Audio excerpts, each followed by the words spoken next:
God have mercy upon us.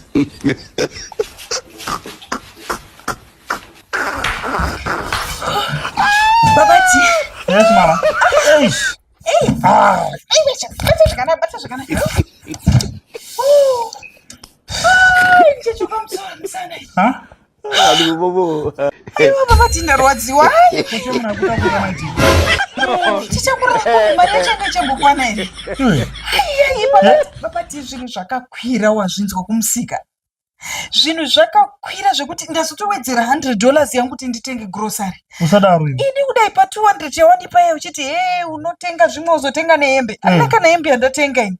Nangotenga chikafu chetu kwatodzoka kumba.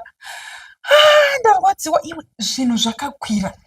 Sugar, maraisi. Hazvisi kutangika. Vhura uone zvinhu zvandatenga izvi. Ayo. My G. Ini kudai so. Ndazvitenga $300. $300 zvinhu izvozvo. Zvinhu zvakakwira. Iwe 100 yanandinayo andonipa 200 yende ndazotowedzera kuti ikwane 3. Isai apa muchiona, isai buditsai muchitsveta apa. Munatsoona kuti ndizvo zvandandotora zviri kudhura. Ai. Ndakupa mari iko my G. Mundipa 200 ka. Mukati ndotenga grocery re50 rinokwana. Ndotsvagira vana zvimwe zvinhu, ndotengawo dzimwe hembe, ndokutengerawo dzimwe hembe ma 1111. Yeme. Iwe ndosvika zvawatenga ere my G. Zviri kudhura madi. Alright. Chinudza my G kuti iri rice. Hanzi mari. Rice ma $25. kg $25. $25 iyo rice iro. God have mercy upon us. Zvinhu zvadhura. $20. Tsandambona zvakadai baba ati nyika yachinja. MuZimbabwe hamuchararamiki ba.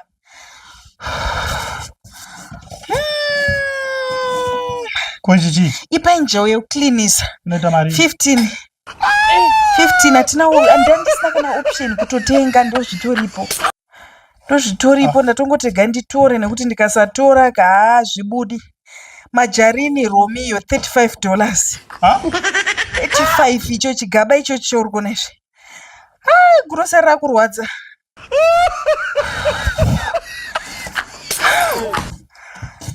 Pakashata.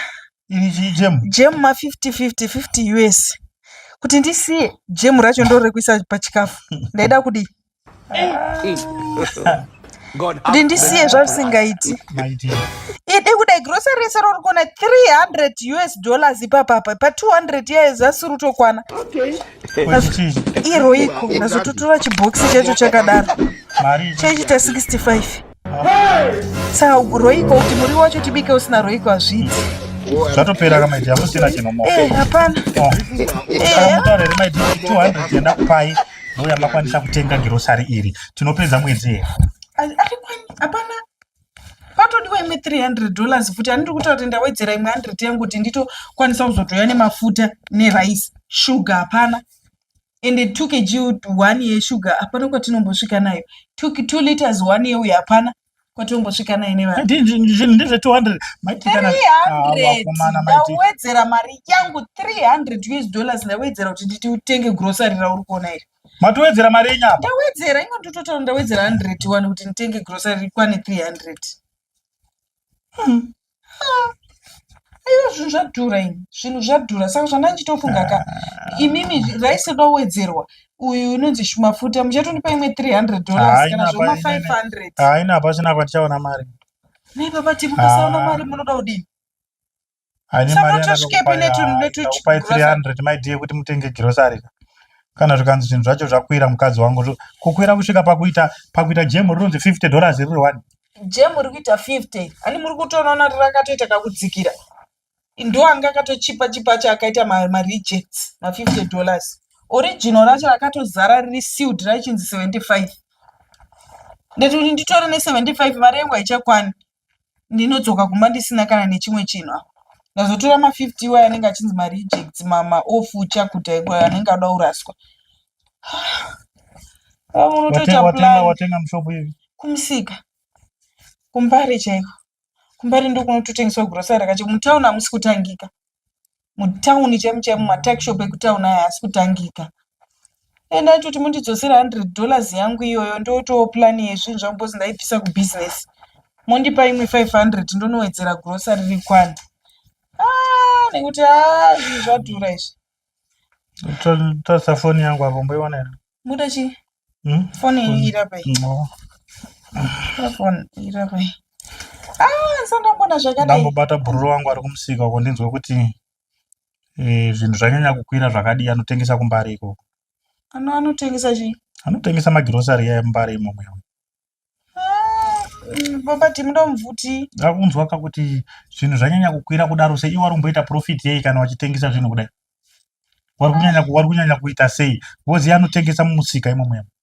Zviri necessary ere baba? Yeah, zvitori necessary. Akungonzwa kuti ari kuzviita zvinhu zvakwira zvekuti dzimwe dzemire ndibatsire kudhaila nekuti foni yenyu ndaona kunge isisina airtime ndibatsire kujusa. Foni yangu ine airtime. Ine airtime maijusa nguwai. Maijusa nguwai foni iyoyo. Tisonze zifa usikunditrust babadi. Ndikutaura kuti grocery rapa ndatenga $300 makuti ungamena. Ndoda kufonera bhururu wangu ndinzwe kuti zvanyanya kuita sei nyaya yekuti takwenda kuChristmas here kana kuti ameno. Ingwa muzvizwa ndakwenda ku. Saka ndoda kumufonera iwe wakunditorera foni yako. Imi mikongogutsikana nezvawapuwa nemukadzi wako. Kana takunotenga rimwe grocery simple thing chingondidzosera $100 yangu yandawedzera. Mobva mandipa 500 yekuwedzera rimwe grocery. Simple. Kukonfema kuita sei ndozvakaputsa dzimba dzevamwe vanhu vakawanda zvoda kungokonfema. Yekuti ndikupe imwe mari futi pamusoro peimwe 300 yandakupa uchiti wawedzera imwe $100 yako kuita 4. Idodai unoudzwa zvimwe zvinhu. Ndakupa mari iko iwe. 200 ka. Iwe ukawedzera imwe $100. Kwakuya negrocery. Ndoro wauya naro wakutoda imwe $100 yako futi pamusoro ipapa. Wakutoda imwe kuti tiwedzera apa kuti urakana tikawedzera imwe 200 kutaura kuti panapa tinotoda grocery 1000 kakuti tipedze mwedzi. Zvine zviripo babati. Hapana inini mukadzi wako cheche kuti ndingambokunyepera zvinhu zvingoripo simple. Ungodipa 1000 yacho tonotenga rimwe grocery. Ndikuziva kuti ndozviri kuita wamwe wakadzi here kutadza kuita budget kana kuti panapa uri kuti handisikukupa mari here. I don't understand. Ini ndinorana economy here ini. Ndikuti munorana economy dai. Anti economy ndo yakwidza zvinhu inflation. Kana inflation yacho yamuri kutaura zvinhu zvitatu pa $200. Ndozvatoitika ini ndo padatenga $200 maiti grocery re200 munokutoita kufanira toda kuwaka shopo here muno. Hakusina ndezvekare babati. Kare kerini ko ndoswera ndichitendera umu. Ndataura ndakufonera Godha. Wanitorera foni yake. Godha anotengesa mumbari muyamwe.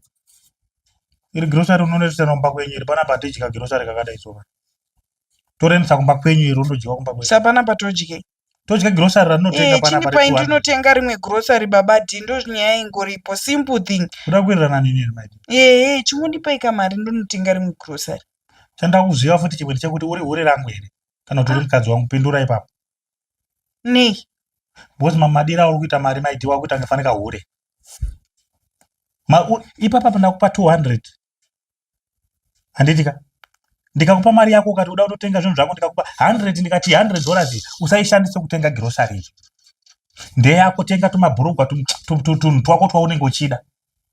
Mimba bati sounds as if maundikombeya nemahure enyu. Bozi ukanditi inini ndakufanana nehure rako. Alright, ndozvamuri kuitwa kumahure enyu. Saka kana zvizvo zvauri kuitwa kune hure rako zvashatei ukazviitwa mumba muno. Urutiwe. Handi mutactic wacho munoziva. Saka ndinomuradza kuti mutactic wacho munoziva. Chanoziva ndechekuti hure ndo rinoda mari kudarika mukadzi ari mumba. Iwewe uri mukadzi wangu ndakupa mari, mukadzi wangu mari 200. 100 ndeyako enda utenge tunhu twako twaunoda. Handizvo zvandaita ndashaisha. Wakutoti 100 yandakupa yaya kuti tenga tunhu twako watoisa futi kugrocery. Kuita 300 to grocery twauya nato.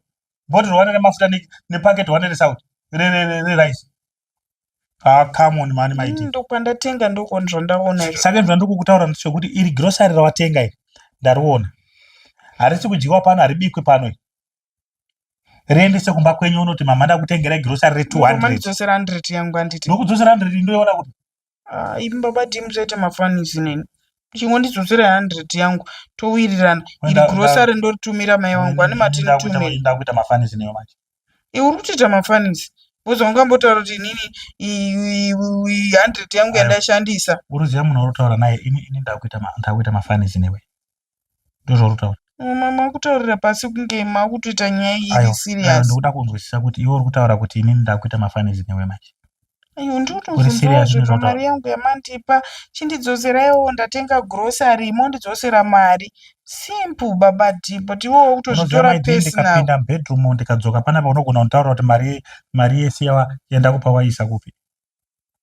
Unozviziya here uri kuda here kuti uri kuda kuti ndikuratidze true color yangu.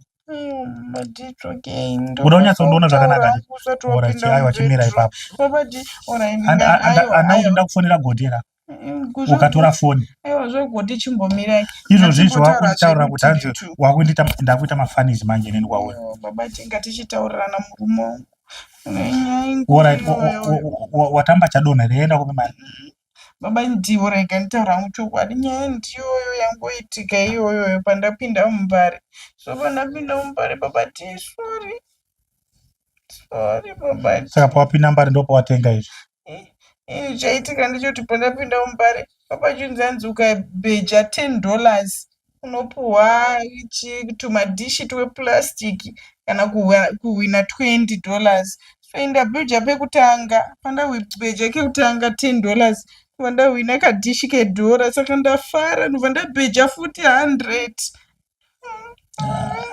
maidi zvichiri kutambwa here zvinhu zvacho mazuva ano amuvhuriki seiko zvichiri kutambwa zvekuti unotambiswa kuzowina mota ndozvongochitaura sabva ungotora mari yese 300 yesenana ikagurusara ndeke $10 ndinayo $10 yanandinayo ndatobvawo mumbare netsoka